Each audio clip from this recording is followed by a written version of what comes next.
Good morning, everybody, and welcome back to my channel. And today is going to be a great day. We are starting it off at Starbucks this morning because it is the weekend, and what better way to celebrate? And then we are going to go tour. It just opened, as far as I know, the Spirit of Halloween store. We have a bigger one in our area. There's a couple of them, but there's one that's particularly big. And I thought it would be fun to go take a tour over there and see what we can find. So let's grab our coffee and move on.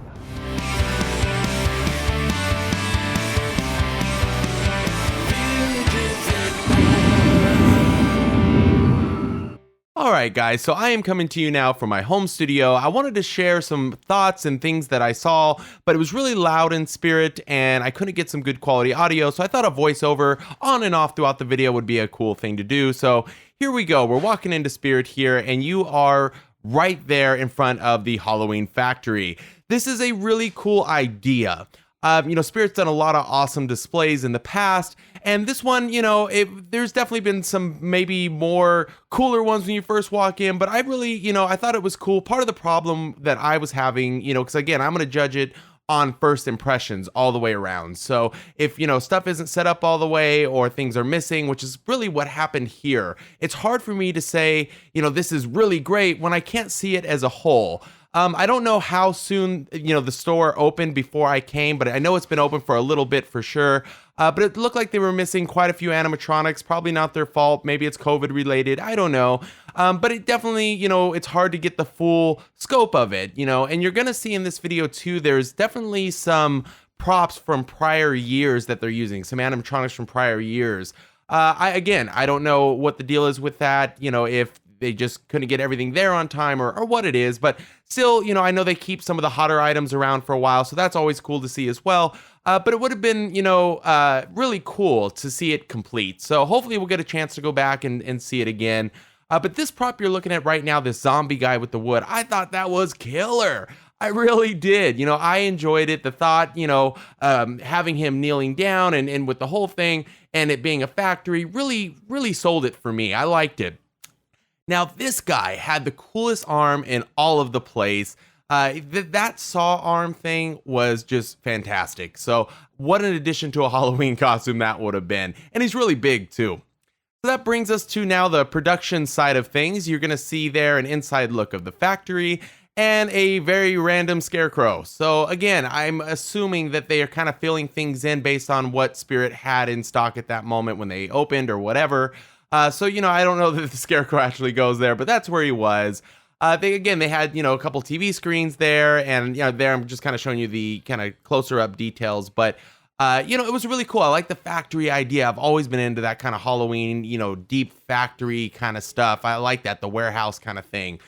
This clown is definitely something from a prior year, but one of the things I wanted to point out was they're using these, black UV lights, LED UV lights, which I always stayed away from in the past, but these ones are killer. And you can kind of see them on and off there. Hopefully we can get a shot in there at some point, but they're really cool and they're small and they just did a hell of a job on the clowns. So, I would say they're probably worth it. I think that's them on the shelf there. They're small, but they're really cool. One tip I wanted to throw out is if you can, always try to buy the, larger size fog machines and make sure you clean them out. It's better to have the power and not need it than to not get enough out of the one you got and wish you did. So, that would be my recommendation. I thought this guy was cool, the proportions with the hands and holding the thing. I know it's from a movie. I don't know what movie. I don't watch too many movies, but anyway, he's really cool, and I think the head comes off. I didn't try it, but on the box it showed a face underneath the head. So maybe that's something with the movie. I don't know. You guys know better than I do, but I thought it was still worth showing because it was pretty cool. It could be creepy for sure. So the next thing that I wanted to cover is there's going to be a huge trend in these LEDs that are going into the life-size skeletons.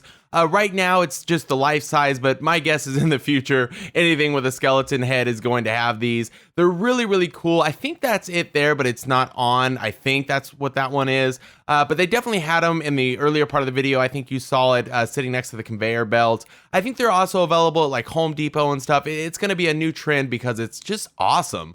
And it really gives them life. And with technology, things like that getting cheaper and easier to make, you can actually make them at home. I think a lot of people use like our Arduinos and things like that. Stuff long beyond my scope of, intelligence. Let me tell you, I'm definitely lacking there. But there's a lot of crazy smart people out there that can do all that kind of stuff. And so props to you guys for being so creative. But it is cool, and I thought it'd be worth talking about. So the last couple things I wanted to show you was just some cool licensing deals that Spirit had. This would be the Beetlejuice stuff, and I think there's a new movie coming out for that, I believe. They had some really cool signs, of course you got to have the classics, so there those are. You gotta love, the Michael Myers stuff, the, Nightmare on Elm Street, all that stuff. It's just classic times. And I believe this is the last thing we're looking at is the Hocus Pocus stuff. Again, I believe there's going to be a new movie for that as well. I'm a huge fan of the Hocus Pocus stuff, so that about wraps it up. Thank you guys for coming along with me, and please don't forget to hit that subscribe button, and I'll see you on the next one.